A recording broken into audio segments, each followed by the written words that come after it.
ఇప్పుడు చాలా మందికి ఏంటంటే ఏదైనా చేద్దామంటే ఇంట్లో అమ్మా నాన్న బాధ్యత, లేకపోతే పిల్లల బాధ్యత, భర్త బాధ్యత, అత్తమామల బాధ్యత ఉంటాయి ఊళ్ళలో, మన బస్తీల్లో కూడా. వాళ్ళు అలాగని చెప్పి శాంతంగా ఎంతో కొంత ఏదో కాసేపు కాలక్షేపం పని చేసినట్టుంటుంది. ప్లస్ ఇది చేద్దాం అనుకునే వాళ్ళకి ఇది మంచి అవకాశం అయింది.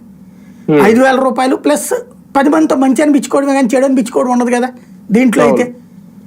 ప్లస్ ఎంతసేపు పని ఉంటుంది, ఆ 10 రోజులు పని ఉంటుంది అంతే. మిగతా టైం ఎవరి పని వాళ్ళు చేసుకోవచ్చు కదా ఇంటి పని.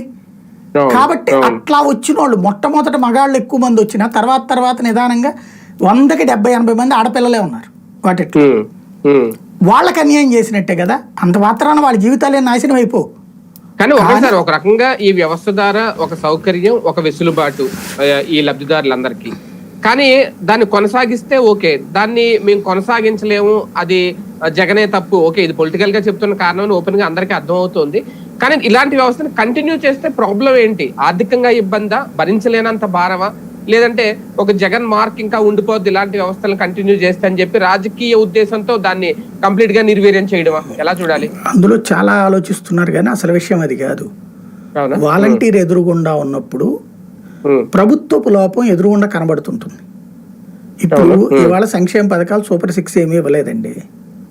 అదే వాలంటీర్ ఉంటే ఏమయ్యా 1500 ఎప్పుడు వేస్తా,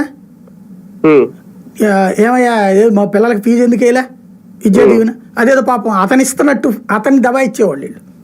అడుగుతారు అతను ఎక్కడికి వెళ్ళి చెప్తాడు, సచివాలయం చెప్తాడు. సచివాలయం ఏం చేస్తే ప్రభుత్వానికి ఫీడ్బ్యాక్ ఇస్తుంది ఎంతమంది అడుగుతున్నారు అనేటటువంటిది. అంటే ప్రజలకి ఒక జవాబుదారీ వ్యవస్థ అది. ఇప్పుడు వాళ్ళని పెడితే సూపర్ 6